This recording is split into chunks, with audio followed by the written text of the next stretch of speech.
خوای گەورە میهرەبان لە قورئانی پیرۆزدا هەڕەشەیەکی زۆر گەورەمان لێ دەکات. ئەو هەڕەشەی کە خوای پەروەردگار لە ئێمەی کردووە کەمیا زۆر کاریگەری تەواوی بەسەر ئێمەوە هەیە. خوای گەورە دەفەرمێت ولا تكونوا كالذين نسوا الله فأنساهم أنفسهم. ئەی ئیمانداران وەکو ئەو کەسانە نەبن کە خوایان لەبیر چووە، بەهۆی ئەوەی کە خوایان لەبیر چووە خوای گەورەش عقوبەی داون، سزای داون، نەفسی خۆیانی لەبیر بردۆتەوە. ئەمڕۆ زۆر بمان خۆمان لەبیر چۆتەوە، نەفسی خۆمان لەبیر چۆتەوە، بەردەوام مەشغوڵین، ئیش و کاریشمان نییە، بەرەکەت لە ژیان و لە تەمەن و لە ڕزق و ڕۆزی و هیچ شتێکی ئێمەدا نەماوە، خۆمان لەبیر چۆتەوە، مەجالمان نییە کوردوەتەنی سەرمان بخورێنین، دەست بەتاڵیشین. کاتێ دەمانەوێت سەردانی کەسێ بکەین چەندەها مانگ پیلانی بۆ ئەردا ڕێژین هەتا بچین ماڵ فڵان کەس. کاتێ دەمانێت بچین بۆ لای نەخۆشێک چاک بۆتەوە نەخۆشێک هێشتا ئێمە نەچوونە بۆ لای. ئەمە ئەوەی خوا ئێمەی وا لێ کردووە خۆمان لەبیر چۆتەوە، بەهۆی ئەوەی کە خوامان لەبیر چووە بە ڕێژەی ئەوەی خوات لەبیر بچێ خوای گەورەش وات لێکە خۆت لەبیر بچێتەوە. نەزانی لەم ژیانە بۆچی دەژیت، پرۆژەی واتەیە ئیشی نیو سەعاتە بە 5 ساڵ نایکەی، بە 1 ساڵ نایکەی، بەسەرمان نەهاتۆ گشتمان چەند مانگ چەند ڕۆژ چەند هەفتە بەتەمای کارێکی هەتا جێبەجێکی تەماشاکەی بۆت ئاسان ناکرێ و لە کاتێکا هیچ ئیش و کارێکی واشت نییە ڕێگریت لێ بکە، بەڵام خۆت لەبیر چۆتەوە. هەڵ ئەسی دانیشتوتە ئەتەوەی ئیشێ بکەی کە هەڵەسیتە سەر پێ، ئەو باشە بۆچی هەڵسام لەبیرت نەماوە؟ خۆمان لەبیر چۆتەوە، چونکە خوامان لەبیر چوو نەسینە الله فەئەنسانە ئەنفوسەنا. خوامان لەبیر کرد، خوای گەورەیش وای کرد خۆشمان لەبیر بچێتەوە، چونکە خوایە بە عەزەمەت و گەورەی خۆی ئینسان لەبیری بکە. نەفسێکی لاواز چی هەتا لەبیر بچێ؟ ئەوەی خوا لەبیر بکە نەفسی خۆی ئەولاترە لەبیری بکات. پێغەمبەری خوا فەرمێ صلی الله علیه وسلم هەر کەسێک دنیا مەبەستی بێ، خەم و کێشە و مشکیلەی تەنها دنیا بێ، وەکو خەڵکی ئەمڕۆ زۆربەی بەس خەمی دنیایەتی، خەمی ئەوەمە چۆن مستەقبەلی مناڵەکانم باشکەم، بەڵام خەمی ئەوەی نییە مستەقبەلی خۆی و ماڵ و مناڵی باشکە بۆ قیامەتی. خەمی دنیایەتی، بەڵام هیچیش بە هیچ ناکە. هەر کەسێک پێغەمبەری خوا فەرموویە صلی الله علیه وسلم خەم و خەفەت و کێشەی تەنها دنیا بێ خوای گەورە جعل الله فقره بین عینیه، وای لێ ئەکا بەردەوام فەقیری لە پێش چاوی بێت، بەردەوام ئەکڕوزێتەوە، بەردەوام خەمی فەقیریەتی. 5,000 ببەخشە 10,000 ببەخشە نەکەی، مناڵەکانت پێویستی پێیەتی، بەڵام بۆ شتێکی دنیای بە ملیۆن پارە سەرفەکە و شەیتانیش ناڵێ سەرفی مەکە، ئەوە شەیتانەوەت لێەکە بۆ خێر و سەدەقە دەستت بگرەوە، بۆ دنیاش و بۆ نەفسی خۆت چیە خۆی بیخۆ. الشەیطان یعیدکم الفەقر، خوای گەورە دەفەرمێت. جا خوای گەورە چی لێ ئەکا و کەسێک کە دنیا مەبەستی بێ و دنیا بەلایەوە زۆر گرنگ بێت، ناڵە دنیا لەبیر بکە، بەڵام بە جۆرێک نەبێت لە قیامەت بەلاتەوە گرنگتر بێت، چونکە قیمەتی نییە بەخوا. هەر کەسێک وا بۆ خوای گەورە فەقیری خاتە نێو چاوانیەوە لە بەرچاوێتی بەردەوام، هەرچی ئەکا فەقیریەکەی و هەژارەکەی لەبیرە. خەڵکی وا دەزانم ئەڵێ واریداتی مانگانەم 3-4 دەفتەر پارەیە، ئەڵێ سوێن بەخوا ئەگەر بێت و نیۆڕان لە دوکانەکەما برنج و گۆشت بخۆم لەبەر سامرم. ئەمە چی؟ ئەمە لە خۆی لەبیر کردووە. سبحان الله، نانی وشکە خوا لەگەڵ ئاوە یا پسکیت و ئاوە خوا لە دوکانەکە، بەڵام لەبەر چی؟ لەبەر ئەڵێ بەخوا ناتوانم هەموو ڕۆژێ من لە بازاڕا بچم نان و چێشت بخۆم، دەرینایانێ بۆ من. ئەی 3-4 دەفتەر پارەت بۆ چێ مانگانە؟ ئەوەیە فەقیری خاتە نێو چاوانێەوە. ئەمجا وفرق عليه شمله، کاروبارەکانی هەمووی پەرتەوازەکە. ئێمە وانی ئێستا هەرچی کاروبارمانە پەرتەوازە نەبووە، و لە دنیاشە ئەوەیشی کە خوا نووسیوەتی تەنها ئەوەی بۆ دێ، خۆی مەشغوڵ کردووە، خۆی سەرقاڵ کردووە لە خۆڕایی، بەڵام ئەوەشی خوا نووسیوەتی هەر ئەوەی بۆ دێت، هەر ئەوەی تووشە بێت، هەر ئەوەندە بە شەکەیەتی. ئەمڕۆ کاروباری گشتمان مەشغوڵ بووە، سەرمان قاڵ بووە، لە کاتە هیچ بەرەکەتێک نەماوە. تەماشا ئەکەی کاتێک ئەزانین سەرمان سپی بووە، ڕیشمان سپی بووە، برۆمان سپی بووە، سمێڵمان سپی بووە، تووکی گیانمان سپی بووە، مووەکان سپی بوونە، بەڵام هیچیشمان نەکرد، نە بۆ دنیا نە بۆ قیامەت. خوامان لەبیر چووە، خوای گەورەش وای لێ کردو خۆمان لەبیر بچێتەوە، نەزانین بۆچی دەژین، نەزانین ئیش و کارمان لەم دنیادا چییە، بۆچی هاتوونەتە دنیا. لەوە نەفامتر هەیە بڕواتە شوێنێکەوە بەڵام بڵێن بۆچی هاتی، بڵێ وەڵا نازانم بۆچی هاتوو. باشە تۆ چی بۆ کەسە دەڵێی؟ ئەڵێ کاکە تۆ تەواوی چۆن نازانی بۆچی هاتووی بۆ ئێرانە؟ بڕۆتە دایرەیەکە بڕۆتە لای مدیرەکە بڵێ فەرموو کاکە وەڵی نازانم بۆچی هاتووم و بۆچی هاتووم. کابرا ئەڵێ مە تەواو نییە، بەخوام عەقڵی تەواو نییە. ئێمەش هاتوونەتە ئەم دنیایە بەڵام زۆربەمان نازانین بۆچی هاتوونەتە ئەم دنیایە. خوا بۆ عیبادەت ئێمەی دروست کردووە، نە بۆ گوناه و تاوان، نەک بۆ سەرکەشی. جا هەر کەسێک خوا لەبیر بکە، خوای گەورە لەبیری دەکات و خۆشی لەبیر دەچێتەوە ئەو ئینسانە. خۆشەویستان، خوای گەورە دەفەرمێ لەو کەسانە مەبن ولا تكونوا كالذين نسوا الله فأنساهم أنفسهم. لەو کەسانە ببن کە خوایان لەبیر کردووە، ئامۆژگاریتان دەکەم خوای گەورە دەفەرمێ، چونکە ئەگەر خواتان لەبیر چوو، خوای گەورە خۆتان لەبیر دەباتەوە. ئەوە لەبیر چوونەوەی نەفسی خۆمان نییە، ئیمانمان ضعیفە، چارەسەری ناکەین. قورئان ناخوێنین، گوێمان پێی نییە، زیکری خوا ناکەین، گوێمان پێی نییە، خێر و چاکەمان بۆ قیامەت نییە، گوێمان پێی نییە، ڕووی مردن و قیامەتمان نییە، ڕووی لای خوامان نییە، گوێمان پێی نییە. ئەمە لەبیر چوونەوەی نەفسی خۆمانە، خۆمان لەبیر چۆتەوە، نازانی بۆچی دەژین، هەدەفمان چی، ئامانجمان چی لە دنیادا. چونکە خوامان لەبیر کردووە، خوای گەورە خۆمانی لەبیر خۆمان بردۆتەوە.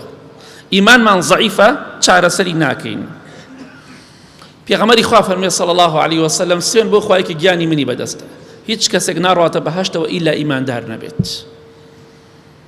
ئیمامی مالیک ڕەحمەتی خوا لێ بێت، چونکە خوای گەورەی لەبیر بوو، بەردەوام نەفسی خۆشی لەبیر بوو، خواناسان وابوون هەوڵیان بۆ نەفسی خۆیانە دەبۆی ڕزگاری کەن، ئەو نەفسە، ئەو ڕۆحە، ئەو لاشەیە لە قیامەتەوە بەرپرسیاری لێی. ئەفەرمێ هەر کاتێ ئیمانم ضعیف بووایە، هەر کاتێ هەستم کردووە دڵم ڕەقا، ڕقیەک بە دڵما هاتووە، لە عیبادەتێکا خەمساردم، وەک جاران نوێژم پێ ناکرێ، وەک جاران قورئانم پێ ناخوێنرێ، وەک جاران زیکری خوام پێ ناکرێ، ئەگەر یەک تۆزێ خەمساردیم هەبوایە هەستم پێ کرد. بەڵام ئێمە ئەمەندە ئیمانمان ضعیفە، هەر هەستی پێ ناکەین. قڕ بە سەرمان بۆ قیامەت، بەخوا ئەوە بمرین قیامەتمان سەختە بێ، ئیتر تۆ هەر بڵێ بەهەشتیم، بەخوا بە قسەی تۆ ناکە، تۆی دۆڕاو. ئەفەرمێ هەر کاتی دڵم ڕق بوایە، ئەڕۆشتم بۆ لای ئیمامی محەممەدی کوڕی منکەدیر، ئەڕۆشتم بۆ لای ئەو زانا گەورەیە. ئەفەرمێ هەر لە دوورەوە تەماشایەکم ئەکرد، ڕێک ئەگەڕامەوە، نەئەچووم بۆ لای قسەیشی لەگەڵا بکەم و دەمەتەقی لەگەڵاکەم بڵێ ئامۆژگاریم بکە، بەس تەنها سەیرمە کرد و ئیمانەکەم بە قووەت و شەح نەبووە. ئەی باشە ئێمە بۆ لای کێ بڕۆین؟ ئەڕۆی بۆ لای هەر کەسێ هەر باسی دنیات بۆکە. ئیمامی ئیبن قەیم ڕەحمەتی خوا لێ فێرمێ هەر کاتێ دڵمان تون بووایە، ئیمانمان ضعیف بووایە، ئەچوون بەلای ئیمامی ئیبن تەیمیە، دڵمانی پڕەکە لە ئیمان و لە تەقوا، بەس بۆ ئێمە بۆ کوێ بچین؟ ئەڕۆیتە هەر مەجلیسێ جوێندان، قسەکردنی ناشرین، قسەی بێمەعنا، باسی دنیا، هیچ خوایان لەبیر نەماوە خەڵکی. ئیمانی ضعیفە بوو، دەچوو بۆی دڵی باشکە لای خواناسێک. ئەولیای خوا، پێغەمبەری خوا فەرمێ ساڵسەم ئەولیای خوا کێیە؟ ئەولیاکانی خوا ئەوانن خۆشەویستانی خوا، کاتێک کە دەیان بینیت خوات بیرەکەوێتەوە. وەڵا ئێمە کە خەڵکی سیرمان دەکات زۆر بەمان دنیای بیرەکەوێتەوە، چونکە ئەولیای خوا ئەو کەسانە نین کە خەڵکی بەبینینیان ئیمانی ضعیف بێ، بەبینینیان دڵی ڕق بێ. ئەولیای خوا ئەو کەسە هەر گوێی لێ دەگری ئیمانە زیاد دەکات، گوێی لێ دەگری تەقوات زیاد دەکات. و ئەولیای خوای پێغەمبەری خوا فەرمێ سەڵ سەلەم بەس بەبینینی خوات بیرەکەوێتەوە. بیرکەین و بزان کێ لە ئێمە بەو شێوەیە. بۆیە پێغەمبەری خوا صلی الله علیه وسلم ئامۆژگاریمان دەکات کە بەردەوام ئاگادار بین ئەوەی ئیماندار نەبێ نەڕواتە بەهەشتەوە. ئایا ئێمە ئیمانمان ضعیفە چارەسەرمان کردووە؟ پۆستەکانمان گشتی گۆرانیە، نازانی خەڵکەها خەڵک بەهۆی تۆ تووشی گوناه و تاوان دەبێ خوات لەبیر کردووە قورئانت لەبیر کردووە خەریکی گۆرانی بڵاوکردنەوەی هەی دۆڕاو بە خۆتا بچۆرەوە قیامەتی خۆت لەبیر بێ خوات لەبیر کردووە ئاگات لە هیچ شتێک نەماوە ئەوەی خوا لەبیر بکە خوای گەورە وای لێ دەکا خۆشی لەبیر بچێتەوە ئێمە خۆمان لەبیر چۆتۆ کوا ئیمانمان بەقوتە چێمان ئەمڕۆ 5 جوز 4 جوز قورئانمان خوێناوە دوێنێ پێرێ بەسر پێرێ چێمان زیکری بەیانیمان کردووە چەندێکمان نوێژ بەیانیمان هەر نەکردووە ئەمە لەبیرکردنی نەفسی خۆت نییە لەبیرکردنی قیامەتی خۆت نییە با بە خۆمان دابچینەوە خوای گەورە میهرەبان دەفەرمێت ولا تكونوا كالذين نسوا الله فأنساهم أنفسهم لو كسانا نبن إيمان نفسي خواني لبير بردن وتوا خوان لبير شوتوا تماشا دەکەی لە شەو ڕۆژدا ئەمە لەبیر کردنی نفسی خۆمان لەبیر کردووە لە شەودا لە ڕۆژدا شتێک ناکەین کە سوودی بۆ دنیا و قیامەتمان هەبێ تەماشاکەی کارێک ناکەین کە لەخوا نزیکمان کاتەوە لە بەهەشت نزیکمان کاتەوە لە دۆزەخ دوورمان کاتەوە زۆر بەکەمی دەیکەین ئەگەمان لە قەبر و قیامەتی خۆمان نەماوە نازانین ئەمە چاکە یا دەزانین بە هەمان شێوەکو یەک وایە ئەوەی بزانین و نەیزانین خۆمانی بۆ هیلاک ناکەین بەڕاستی ئەمە کارە ساتە خۆمان لەبیر کردووە ئەی خوای گەورە وات لێکە خۆت لەبیر بچێتەوە نەزانی هیچ ئامانجێکت چیە لەم دنیاەدا باشە من هاتوومەتە دنیاوە بۆ ئەوەی دنیای خۆم باش بکەم و قیامەتیشم باش بکەم بەڵام کوا چیم کرد بۆ قیامەت نوێژێکە خوا دەزانێت لێمان قبول دەبێ لێمان قبول نابێ چیرۆی تەماتە بەخشێ بێ چی خەڵکی پێی بزانێ ئەڕوا بۆ لای نەخۆش بە حەیام نەچێ نوێژەکە بە حەیام نەچێ ڕۆژوو ئەگرێ بە حەیام نەچێ لای کێ لای خەڵک نەک لای خوا ئەمە لەبیرکردنی نەفسی خۆتە ئینسانی ئیماندار نابێ بەم شێوەیە بژی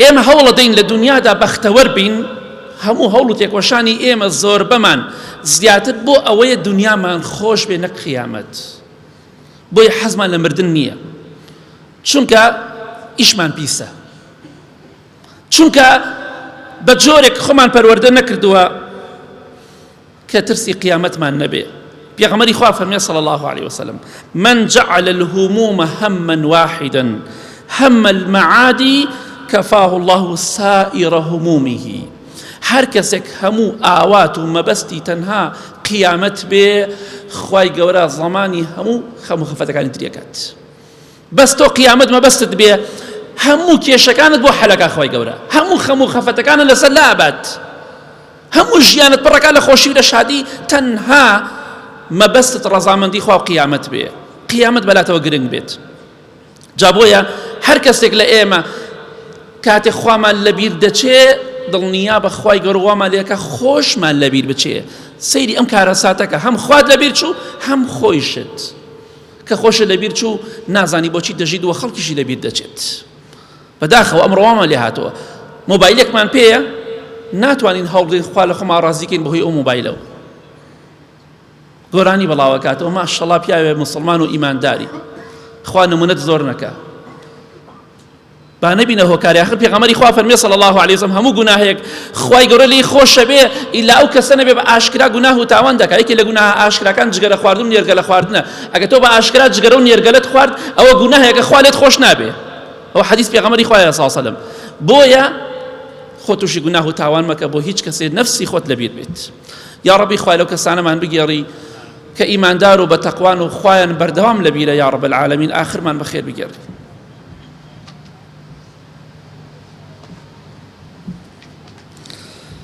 الحمد لله والصلاة والسلام على رسول الله وعلى آله وصحبه ومن والاه خواهي قرأ مشغاري من دكا ولا تكونوا كالذين نسوا الله فأنساهم أنفسهم إيمان داران نكن وكو أكسان بن وكو أفاسقان بن وكو أخرى بكاران بن كخوايان لبير شو خواهي قريش نفسي خواياني لبير عن بردوتا تماشاكي هول نادين لەم دنیادا خۆمان بەختەوەرکەین بزانە چاک چاک بزانە ئەو کاتێک کە خوات لەبیر کردووە دڵنیا بە خوای گەورە وات لێکە خۆت لەبیر بچێتەوە بزانە لەبیر چوونەوەی خۆت سەبەبەکەی ئەوەیە کە خوات لەبیر چوو بەرەکەت لە ڕزقتان نەماوە، لە ژیانتان نەماوە، لە تەمەنتان نەماوە. هەمووی هۆکارەکەی ئەوەیە خوات لەبیر چووە ئەوە عقوبەکەیەتی، سەبەبی مەشغوڵێتی من و تۆ لە کاتێکا دەست بەتاڵین، من و تۆ سەرقاڵین، مێشکمان لای خۆمان نییە، هەمومان تووشی نەخۆشی دەرونی بووینە زۆر بەمان، شتمان لەبیر ئەچێتەوە، گەنجێکەڵی جەڵدەڵی داوە، هەزارە شتی لەبیر ئەچێتەوە. هۆکار چییە؟ ئەم خەڵکە کە تۆ لێ بکۆڵیتەوە تەماشاکەی دەشتی پێ بڵێ 9-8 لەبیر ئەچێ، لەبیری نامێنێ. دوای نوێش پرسیار لەو خەڵکەکە بڵێ مامۆستا بە فڵان کەس بات چی کڵێ نازانم، وەڵای بیرم نەما، بەخوا نازانم بات چی کرد، وەڵام باسی خوای کرد، ئیتری چی لەبیر نییە. بەناشکری خوا نەبێ بەهۆی خراپە و تاوانەوە خوامان لەبیر کردووە، ئەڵێ هەمومان جەڵدەڵێمانی داوە چاک بووینێتەوە، فقدان زاکیرەمان توش بووە. هۆکارەکەی چییە؟ هۆکارەکەی ئەوەی خوامان لەبیر کردووە، هیچ شتێتر نییە، دڵنیابە. خواناسان هەرچیان لەبەر دەکرد هیچیان لەبیر نەچووە، ئێمەش هەرچی لەبەر دەکەین بۆ بەیانی لەبیرمان چۆتەوە، دوای سەعاتێ لەبیرمان چۆتەوە. بۆیە با بە خۆمان دابچینەوە.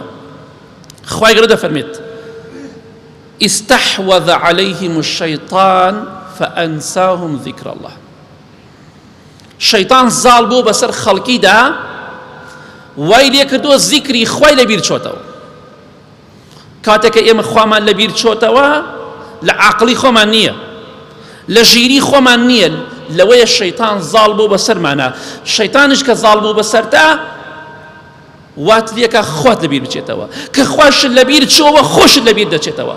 چێ وات لێکە خۆت لەبیر بچێ؟ خوا. ئەوە عقوبەکەیە کە خوای گەورە وای لێکردی. ئەوکو ئەم خەڵکی ئەمڕۆ وەڵڵاهی خەڵکی تەبیعی زۆر کەمە، خەڵکێک کە مێشکی ساف بێ، عەقلی لە جێی خۆیان بێ، فکری لە جێی خۆیدا بێ زۆر کەمە. هەمووشی هۆکارەکەی خوامان لەبیر چووە. تەنها نوێژەکە کیفایەت نییە، خۆپاراستن لە حرام، خۆپاراستن لە گوناه و تاوان، یادی خوا بکەین بەردەوام. باشە ئەو خوایی کە یونس پیاغەمبەری سەلامی خوای لەسەر بێ لە ناو سکی نەهەنگەکە دەرهێنا، ئەو خوایە ناتوانێت تۆش لە خەم و خەفەت دەربێنێ؟ بێگومان دەتوانێت، بەڵام دەبێ هەوڵ بدەی خوات لەبیر بێ. خوای گەورە ئامۆژگاریمان دەکات، دەفەرمێ ئاگادار بن ئیمانداران، ولا تكونوا كالذين نسوا الله فأنساهم أنفسهم. لەو کەسانە نەبن کە خوایان لەبیر چۆ، خوای گەورە نەفسی خوانی لەبیر بردوتەوە. ئێمە وەمان لێ هاتووە، دڵمان ڕق بووە بەرامبەر بە زیکری خوا. کوا زیکری خوا دەکەین، مەشغوڵی عەیب و عاری خەڵکین، عەیب و عاری خۆمان لەبیر چووە، خۆمان زۆر مبارەک نین قسە بە خەڵکەکەین، خۆمان زۆر شەریف نین قسە بە خەڵکەکەین. ئەو کارە ساتەکەمانە، هەرچی گیانمانەیە عەیب و عارە، بەڵام خۆمان لەبیر چۆتەوە. غەڵەتی خەڵکی دەبینین، بەڵام غەڵەتی خۆمان نابینین. من ئەمە دەشکێنم، قسەم پێەکەی خۆش دەمە شکاندۆ پێش من، بەس باسی خۆت ناکەی. من گوناهێک دەکەم، تۆ 10 جار ئەنجامت دا و باسی گوناهەکەی خۆت ناکەی، بەس باسی نەکەی منەکەی، بەس چاوت لەسەر منە و چاوت لەسەر فڵان کەسە، چاوت لەسەر بەرامبەرەوە خۆت لەبیر کردووە. نوێژ ناکەی، ئەڵێ فڵان کەس نوێژ ناکەی، خۆش نوێژ ناکەی کاکە گیان. لەخوا ناترسی، دڵی فڵان کەس لەخوا ناترسێ، ئەوە کارەساتە. بەڕاستی خۆ مەشغوڵکردن بە عەیب و عاری خەڵکەوە کارەساتێکی زۆر گەورەیە. زیکری خوا شیفایە، بەڵام باسکردنی خەڵک دەرد و نەخۆشیە. ئێمە دەرد و نەخۆشیەکەمان پێ خۆشترە لە زیکری و یادی خوا. ئەوەندە دڵمان بە غەیبەت خۆشە، دڵمان بە زیکری خوا خۆش نییە. ئەوەندە دڵمان بە گوناه و تاوان و باسکردنی خەڵک خۆشە، ئەوەندە دڵمان بە قورئان خوێندن خۆش نییە. هۆکارەکەی چیە؟ چونکە خۆمان لەبیر چۆتەوە، قیامەتی خۆمان لەبیر چۆتەوە، ڕووی قیامەتمان نییە. کەواتە هەوڵێک بدە. پێغەمبەری خوا صلی الله علیه وسلم دەیفەرموو من پێغەمبەری خوام صلی الله علیه وسلم واللهی نازانم لە قیامەت چیم بەسەرا دێ، نازانم چیم بەسەرا دێ. مام حاجج من بەهەشتیم، من گوناحم نییە. ئەی خاک بەسەرت، ئەی قوڕ بەسەرت، هەی دۆڕاو، هەی تۆ دڵنیا بە لەو کەسانێک کە خۆت لەبیر چۆتەوە، چونکە خوات لەبیر کردووە. خۆشەویستی خوا فەرمێ سازم نازانم لە قیامەت چیم بەسەرا دێ، تۆ شەڵی من گوناحم نییە و بەهەشتیم. ئیبراهیم پێغەمبەر سەلامی خوای لەسەر بێ فەرمێ خوای لە قیامەت سەرشۆڕم نەکەی، تۆ شەڵی من بەهەشتیم. لای بەڕێزم بە خۆتا بچۆرەوە. کاتێک کە تو دڵی من بەهەشتیم، ئەوە خۆت لەبیر کردووە. ئیمامی عومەر بەهەشتی نەبوو ڕەزای خوای لێبێ، دەی حاڵی چۆن بوو؟ باسمان کرد لە سەرمەرگا چییە؟ گەرەگریا. ئەی تۆ بە ناگریت؟ ئەی تۆ بۆ بیرێک لە قەبر و قیامەتی خۆت ناکەیتەوە؟ چونکە خوات لەبیر چووە. ئەو کاتە خۆشت لەبیر ئەچێ، نازانی بۆچی دەژیت. خوای گەورە دەفەرمێ ولا تكونوا كالذين نسوا الله فأنساهم أنفسهم. ئەی ئیمانداران لەو کەسانە نەبن کە خوایان لەبیر کردووە. هەر کەسێک خوا لەبیر بکە خۆشی لەبیر دەکرێت، خۆی لەبیر دەکات. عقوبەی خوایە، سزای خوایە. باسمان کرد عمرمان ڕۆشت، تەمەنمان ڕۆشت. جا خۆ دەزانی ئیمامی شافعی، ئیمامی بوخاری لە تەمەنی زۆرێک لە ئێوەی بەڕێزا بوو. ئیمامی مسلم، ئیمامی عەبدوڵڵای کوڕی مبارەک لە تەمەنی زۆرێک لە ئێوەدا و لە ئێوە هەندێک لە ئێوە مناڵتریش بوون کاتێکە وەفاتیان کرد. بەڵام چیان کرد؟ ئیمام شافعی 54 ساڵ ژیا. دەی تۆ تەمەنە 54 ساڵ 6 ساڵت چیت کردەوە بە قیامەتی خۆت؟ چیت بۆ قیامەت پێش خستووە؟ ڕیش سپی بوو، سەر سپی بوو، برۆت سپی بوو، مووەکانە سپی بوو، ئەمە هەمووی ئینزارە بۆ تۆ، بە خۆتا بچۆرەوە. بیرێک لە قەبر و قیامەتی خۆت بکەرەوە، چیت بۆ قیامەت کردو؟ یعنی شەرمەزاریە. دوێنێ شتێکم بینیە، ڕۆشتم بۆ مزگەوت، پیاوێکی نابینان بینی ئەختیار بە تەمەن عمری بەلایەنی کەم و 75-80 ساڵە بێ. سوێن بەخوا ئەهات بۆ مزگەوت، گۆچانێکی پێ بوو، ئەهات بۆ مزگەوت، کەسیش نەبوو دەستی بگرێ. ئەهات بۆ مزگەوت. باشە تۆ شەرم ناکەی لە 6 ساغە نایە بۆ مزگەوت؟ پیاوێکی بە تەمەن نابینا، هەردوو چاوی نابینێ، بە لەرزە لەرز دێ بۆ مزگەوت، بە گۆچانێکە و دێ بۆ مزگەوت، گیانی ئەلەرزەیە. بەڵام تۆی لە 6 ساغ خوات لەبیر کردووە، قەبر و قیامەتت لەبیر کردووە. بۆ بە خۆتا ناچیتەوە، بۆ خۆت لەبیر کردووە. نازانی بۆچی دەژی، بانی دوانی دەڕۆیتە ناو گۆڕێکەوە، پرسیارت لێکرێت دەربارەی ئەو دینەی کە خوا بۆتی نارد. چیت بۆ ئامادە کردووە؟ بۆی ئینسانی ئیماندار دەبێ خوای لەبیر نەچێ، بۆی خۆی لەش لەبیر نەچێتەوە. ئەگەر دەتەوێت لە دنیادا خۆش بژیت، بەختەوەر بی، دڵخۆش بی، مێشکت ساف بێ، خوات لەبیر نەچێ. ئەگەر دەتەوێت بەدبەخت بیت و بەردەوام مەشغوڵ بیتی، هەمووی ئەڵێ 4 ژنی هەیە، هەمووی ئەڵێ 50 مناڵی هەیە، هیچیشی لە خۆڕایی، بەس لە خۆڕایی. گشتمان وانی زۆر بەمان کێمانەی مەشکی ساف بێ، مناڵەکانشمان کێشە و مشکیلە و خەم و خەفەتیان هەیە. ئەوانش کاریگەری ئێمەیان بەسەرەوە هەیە بێگومان. بۆیە ئینسان ئەگەر لە دنیادا هەوڵی ڕەزامەندی خوا بدا، خوا بەختەوەری دەکات. بۆیە خوا لەبیر مەکە، بۆی خوای گەورە لەبیرت نەکە. ئیمامی ئەبوو مسلیمی خەولانی کە تابعینە ئەفەرمی ئەگەر ئێستا بەهەشتم پیشان بدرێ، بڵێن ئەبوو مسلیم ئەمە بەهەشتە، لەوەی کە هەمە زیاتر عیبادەتم پێ ناکرێ، ئەوە نەم ئامادە کردووە. ئەگەر پێشم بڵێن ئەوە ئاگری دۆزەخە پیشانم بدەن، زیاترم پێ نییە، چونکە ئەوەی توانام بێ کردومە. بەڵام ئێمە واین ناو وەڵڵا سوێن بەخواوانین، کوا شەو نوێژمان، کوا زیکری خوامان، کوا عیبادەتمان، تەراوی حەکەش دۆزە درێژ بێتە گشتی هاواری داڵەسێ. ئەم شەوکێتان شەو نوێژتان کردەی كانوا قليلا من الليل ما يهجعون وبالأسحار هم يستغفرون. أزاني أهلی بەهەشت کێ هەیە؟ مام حاجی ئەوە نییە کە تۆ باسەکەی. ئەهلی بەهەشت خوای گەورە دەفەرمێ لە شەودا بە کەمی دەخەون، لە پارشێوا دەڵێن خوای لێمان خۆش بە. کێمان ئەم پارشێوتمان خوای لێمان خۆش بە؟ کێمان دەی؟ ئەومان کە نەمان وتووە بە خۆماندا بچینەوە، خوامان لەبیر کردووە.